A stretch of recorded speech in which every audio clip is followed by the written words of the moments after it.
Good morning, Susan. Good morning, Mugure. How are you? Fine, thank you. Good. It's really exciting to have you for this conversation. It's going to be International Women in Science Day, International Day of Women and Girls in Science Day in a couple of days. So tell us a little bit about yourself. Like, who is Susan, your background, and where you are even now? I'm Susan Murabana, born in Nairobi almost 45 years ago. Yeah, and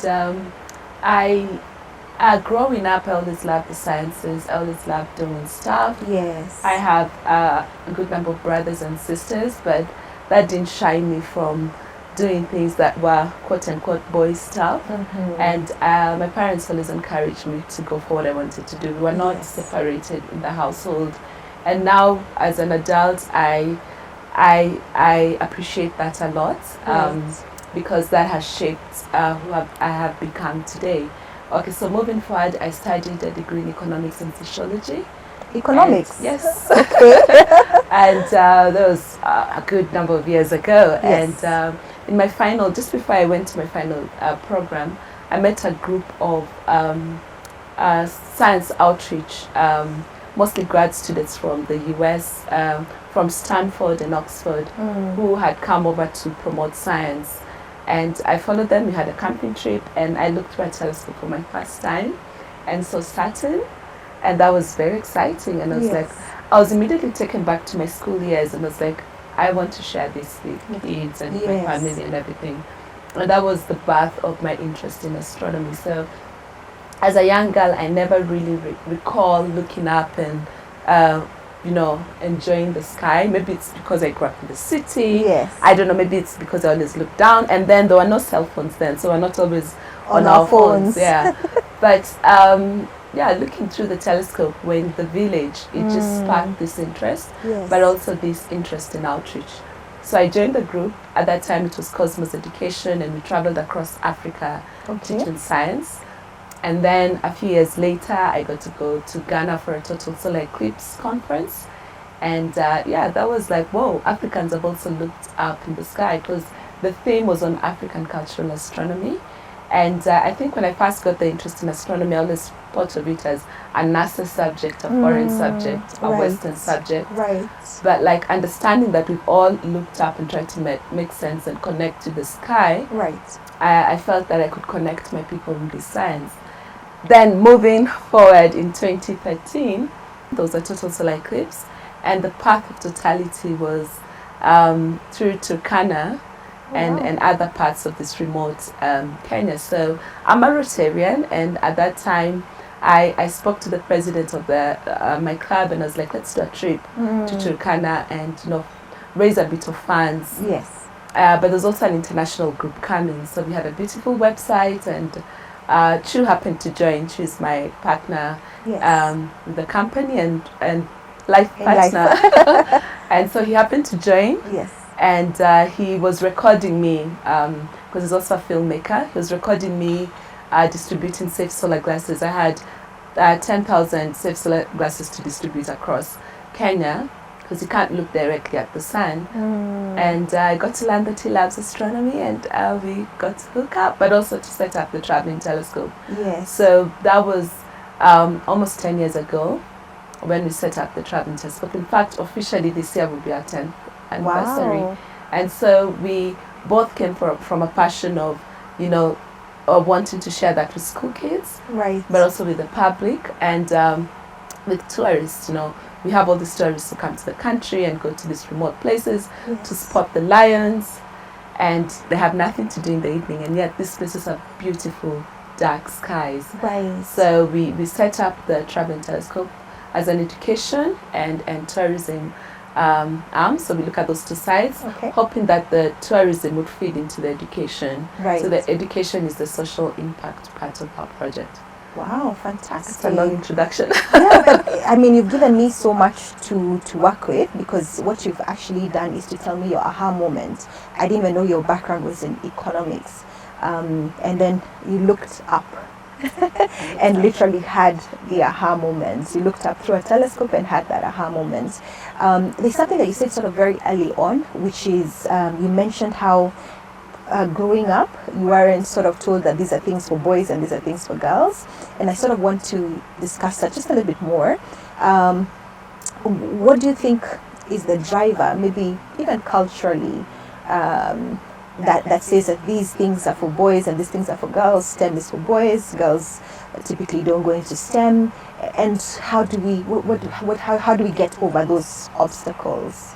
I think I could relate with myself. I think my family, my parents shaped the conversation or the narrative that I don't have to shy away from this, neither do my sisters, you know. Right. And they made us comfortable with where we wanted to be. They're very involved in our decisions in terms of what careers we wanted to take, especially when I decided I wanted to do astronomy. My mom and dad were very keen, you know. So I think really, for me, it stems from the house, especially because as a young boy or girl, you look up to your parents. They're your heroes, right? And they really give you direction. So, and sometimes not blaming parents. Sometimes we don't know.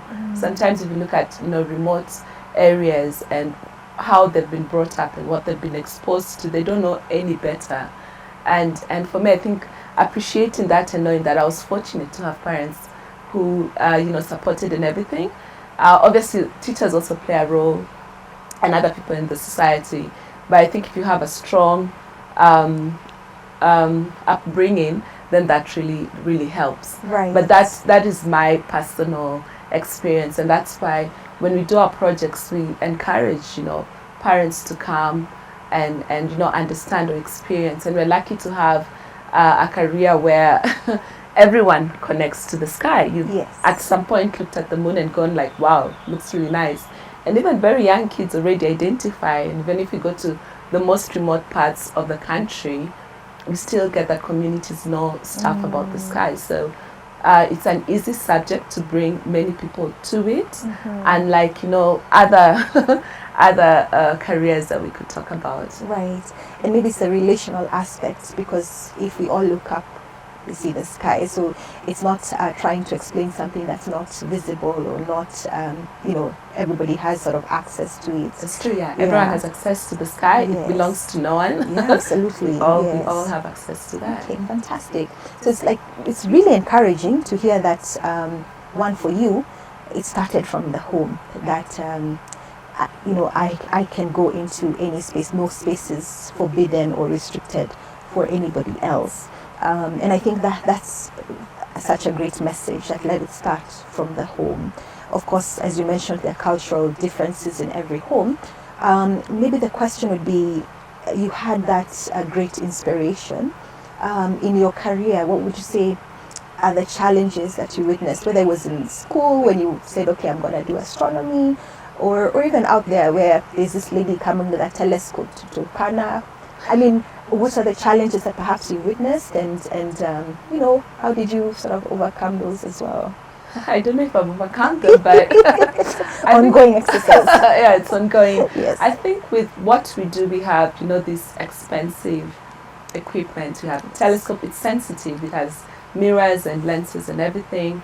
And sometimes most of the places that have beautiful dark skies are in really remote areas. So remote means really bad roads. And then we also have not talked about the planetarium, same thing. And you can't buy this stuff in Kenya or close by. And you know how the cost of shipping stuff is very expensive. So I think that the remoteness is appealing, but also is a challenge in terms of getting to the place and everything. That's one of the biggest challenges we have. Of course, getting the equipment is expensive. But the interest, it's like, because you have this challenge, you still have, honestly, we put our telescope somewhere and it becomes a celebrity. People want to look through, and then the Saturn up there or the moon or Jupiter, those become celebrities. So we just, are the ambassadors, or how do I put it, the people who, the channel to get people to think, especially school kids, looking at the moon and seeing craters on the moon and imagining and knowing that that's the only place we visited as humans, and could go back to hopefully in the near future, or looking at Mars, and just having this observatory. Imagine going to a really remote school in Mara and they wouldn't have those telescopes, but they have the sky, and they can question and look at it and explore, and still do science. In fact, I think Chu and I both strongly believe that every child, at least once in a lifetime, should have a chance to have a lesson under the night sky, with or without a telescope. Oh, fantastic. And I think you've sort of pinpointed on something really important, which is maybe talk a little bit about the importance of sort of having girls exposed to these early experiences. Of course, Traveling Telescope does it.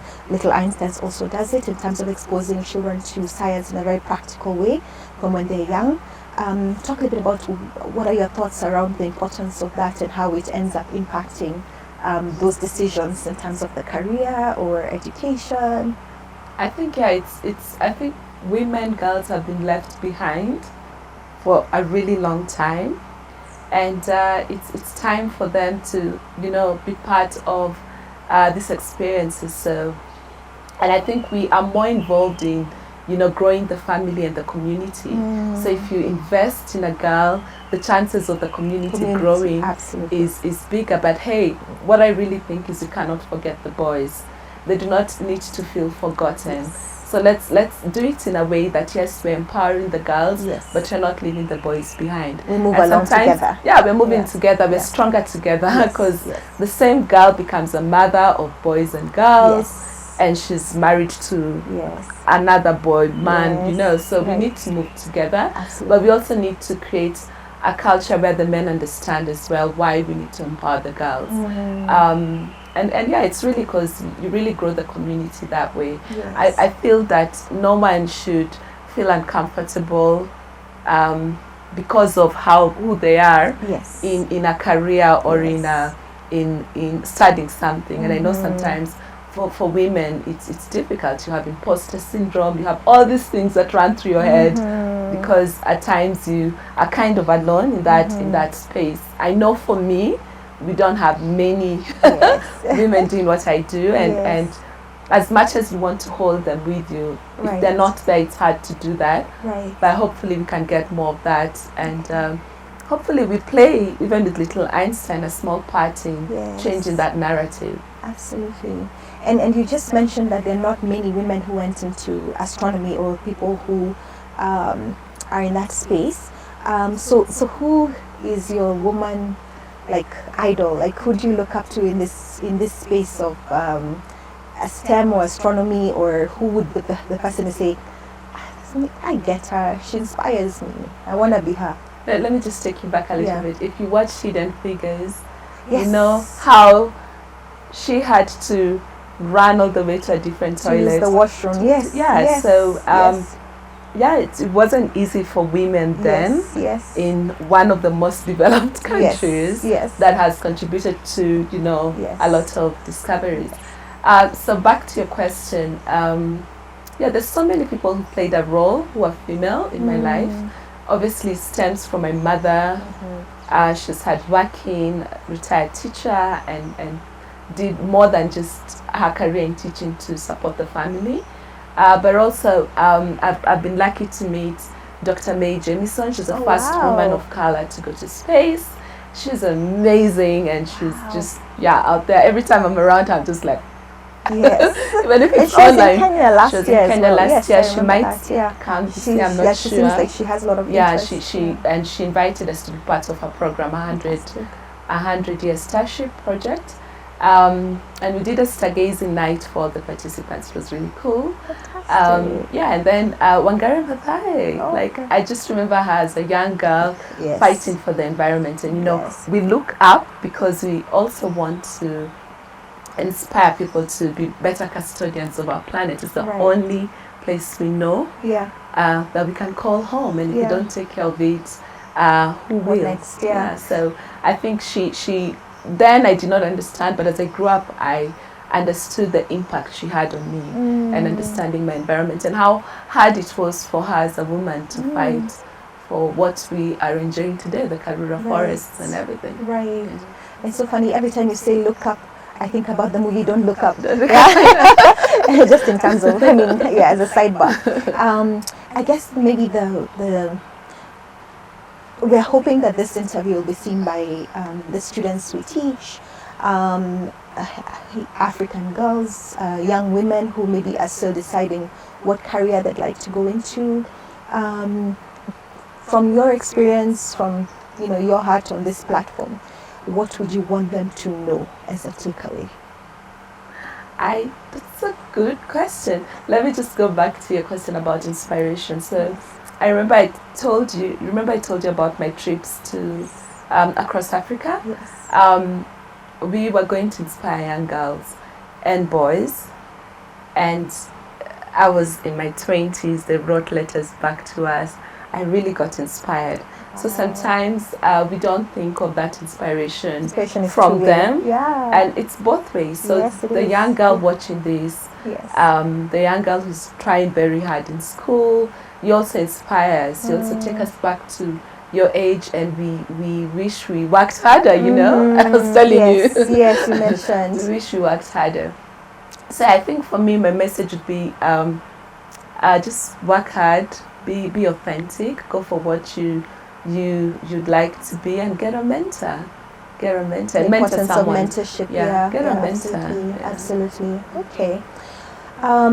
Is there anything else that you'd like to add in this interview? I think I would like to encourage as many people as possible to look up. It's beautiful, and it's good for your mental health. Yes.